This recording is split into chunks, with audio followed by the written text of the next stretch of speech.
মধু বিশ্বাসের ছেলের অম্লশূল হয়েছিল। কি সুন্দর তোমরা প্রশ্ন করেছো, অনেক প্রশ্ন করেছো। আর জানো তো, প্রশ্ন করতে পারা মানেই তোমার উত্তর জানা হয়ে গেছে।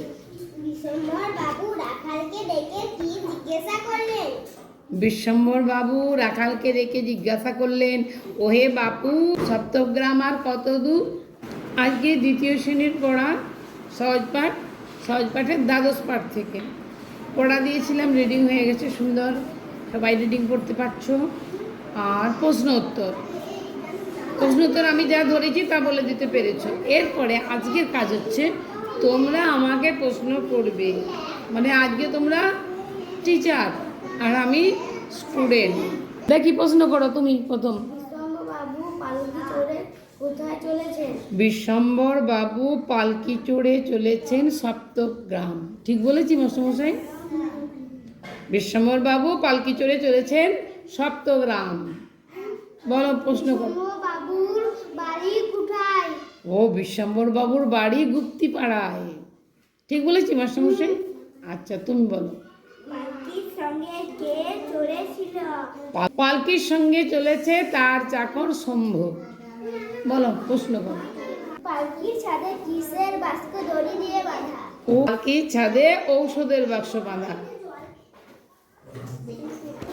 ঠিক বলেছি? আচ্ছা, ঔষধের বাক্স বাঁধা। তুমি প্রশ্ন করো। শম্ভুর হাতে লাঠি খেয়ে ভল্লুকের মেরুদণ্ড ভেঙে গেছে। প্রশ্ন করো।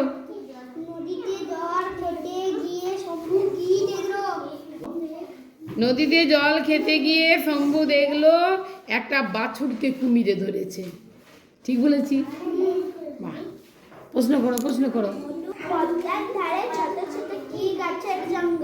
পদ্মার ধারে ছোট ছোট ঝাউ গাছের জঙ্গল। ঠিক বলেছি? বলো।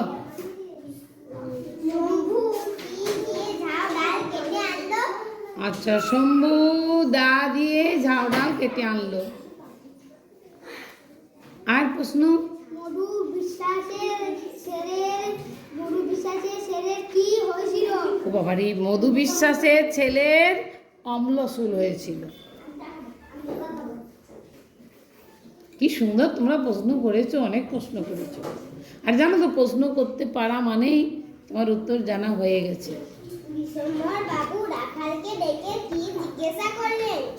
বিশ্বম্বর বাবু রাখালকে ডেকে জিজ্ঞাসা করলেন, ওহে বাপু, সপ্তগ্রাম আর কত দূর? রাখাল বলল, আগে সে তো 7 ক্রোশ পথ হবে, আজ সেখানে যাবেন না। পথে বিশ্বহাটের মাঠ, তার কাছে শ্মশান, সেখানে ডাকাতের ভয়। ঠিক বলেছি?